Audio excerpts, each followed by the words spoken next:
दाजुभाइ दिदीबहिनीहरू यहाँहरू सबैलाई नमस्कार। जय घन्टी। यसपटक धेरै बोल्ने विचार मेरो पनि छैन, किनकि धेरै बोल्ने भन्दा धेरै गर्ने दिन नजिक आउँदैछ। 21 गते नजिक आउँदैछ।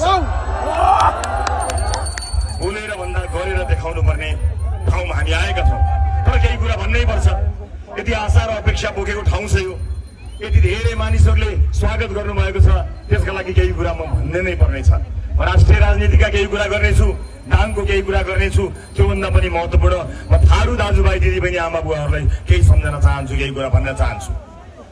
म गर्वका साथ भन्न चाहन्छु सुरुवातमै कि थारू जाति होइन सभ्यता हो। सभ्यताको रक्षा जाति होइन सभ्यता हो, जसको सुरुवात दाङमा देखिन्छ। वर्षौंको सभ्यताको संरक्षण कसरी गर्नुपर्छ त्यसको ठेक्का पनि कसैले लिन पर्दैन। रासोपालाई थाहा छ। जिम्मेवारीपूर्वक हामी ती अधिकारहरूको लागि लड्नेछौँ। म यो कुरा आजको यो आफ्नो मन्तव्यको सुरुवातमै प्रतिबद्धताका साथ व्यक्त गर्न चाहन्छु। बाँकी रह्यो यसपल्टको जुन निर्वाचन, यसभन्दा अघिका निर्वाचनमा यहाँहरूले भोट हाल्नुभएकै हो। यसअघिका निर्वाचनमा यहाँहरूले पटक पटक विभिन्न राजनीतिक दललाई छान्नुभएकै हो, चुन्नुभएकै हो। नहेरिएको होइन, मौका नदिएको होइन। यसपटक फेर्नुपर्नेछ। यसपटक फेर्नुपर्नेछ। जनप्रतिनिधि फेर्ने होइन, हाम्रो आफ्नो भाग्य र भविष्य फेर्नुपर्नेछ आफ्नै हातले, कसैको हातले होइन। म जोर जबरजस्ती गर्न आएको होइन। म त्यो पार्टीको मान्छे होइन जसले अर्को पार्टीको कार्यक्रम हुँदा पिकनिक राख्छ, फोकटमा खाना राख्छ, मान्छेलाई नजाऊ भन्छ। म त्यस्तो मान्छे होइन।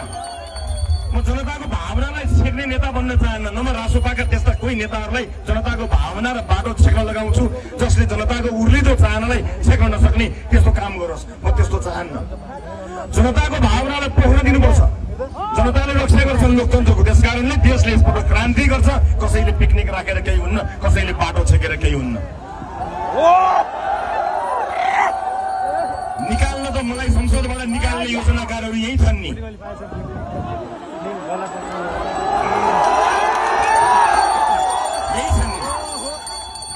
यो देशका जनताले सबभन्दा धेरै दोस्रो पटक दिएर पठाएको मलाई छलछाम गरी बिचौलियासँग मध्यरातमा हस्ताक्षर गरेर सुशासन कायम गर्दै गरेको, भ्रष्टाचारीलाई कोच्दै गरेको सरकारलाई संसदबाट छलछाम गरेर 2 घण्टामा सूचना टाँस गरेर निकाल्ने योजनाकारहरू यही छन् नि।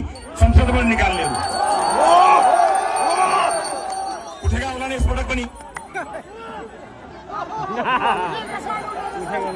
तिनले सुन्ने गरी भन्न चाहन्छु, तिनले सुन्ने गरी भन्न चाहन्छु, संसदबाट निकाल्यो, जनताको मनबाट निकालेर देखाऊ।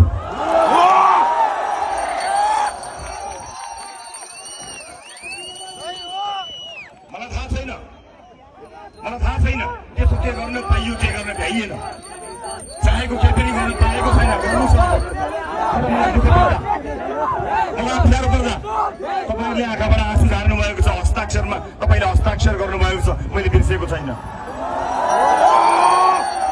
त्यो आशीर्वादहरू मैले बिर्सेको छैन। त्यो माया, त्यो विश्वास, त्यो सद्भाव मैले बिर्सेको छैन। म बिर्सनेवाला पनि छैन। आदरणीय आमा बुवा दाजुभाइ दिदीबहिनीहरू, हामीले स्पष्टसँग आफ्नो वाचापत्र मार्फत भनेका छौँ। म केही राजनीतिक कुराहरू यहाँ राख्नै पर्छ मैले, किनकि यो राजनीतिको उर्वर भूमि हो। यो राजनीतिको उर्वर भूमि हो। यहाँ राजनीतिक चेतना फलोस् फुलोस्, तर षड्यन्त्र नफुलोस्। षड्यन्त्रकारीहरू हार्नुपर्छ। नेपालको राजनीतिलाई षड्यन्त्र र पाखुराको बलमा कब्जा गर्नेहरू हार्नुपर्छ। मलाई यति थाहा छ, योभन्दा बढी मलाई थाहा छैन। बाँकी तपाईँको विचार।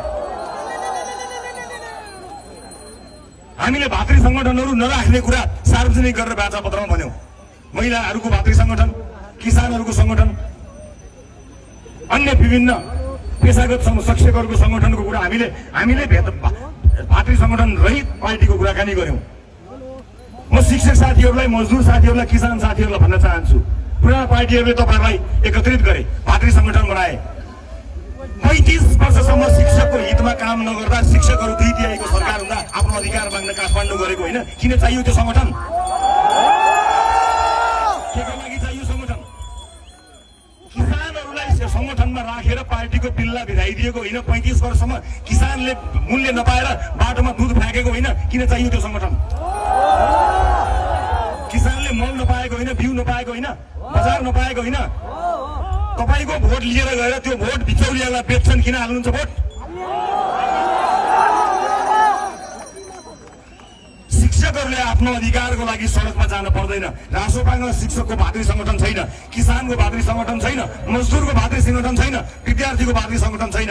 यी सबैको हक हित हाम्रो मूल नारा हो। हामी हाँगा बनाएर होइन, जोरा बनाएर यी समस्यालाई राजनीतिभन्दा माथि पुगेर समाधान गर्छौँ। थारूहरूको छुट्टै सङ्गठन 35 वर्ष थारूहरूलाई भोट ब्याङ्क बनाएको होइन। जहाँ भने त्यही भोट हाल भनेको होइन। थारूहरूलाई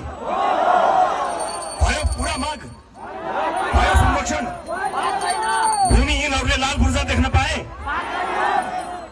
पायो कसैले अधिकार? शिक्षकले पायो अधिकार, मजदुरले पायो, किसानले पायो।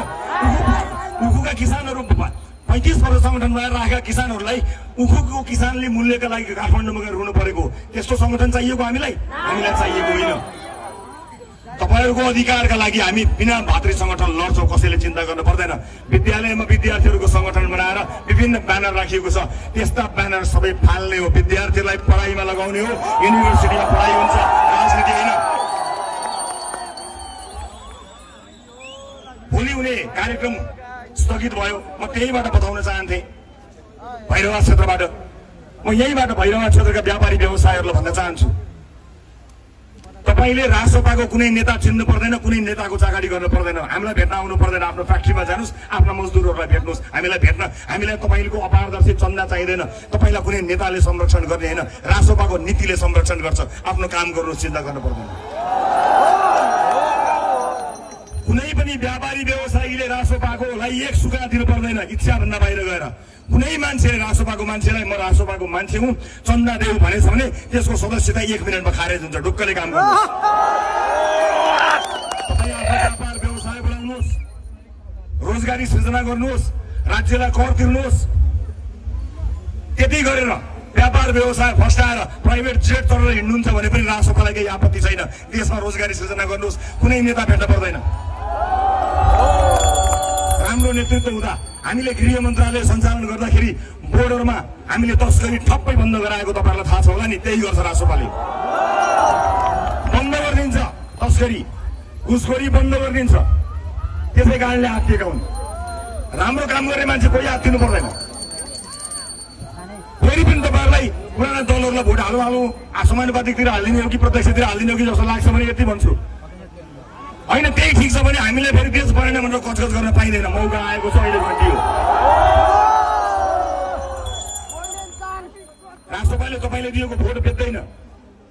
रासोपाले बिचौलियाको भर पर्दैन। तपाईँ भोट दिने अनि समानुपातिकको उम्मेदवार चाहिँ परिवारका मान्छेहरूलाई बाँडेर दिने त्यस्तो कार्य रासोपाले गर्दैन। रासोपाले जे भन्छ त्यही गर्छ। त्यसैले पुराना दलहरूलाई यहाँबाट म एउटै कुरा भन्न चाहन्छु।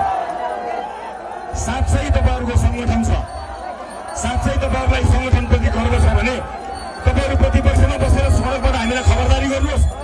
एकजनाले नजितोस्, एक ठाउँमा नजितोस्। पुराना पार्टीले एकजनाले नजितोस्, एक ठाउँमा पनि नजितोस्। तपाईँले आफ्नो ताकत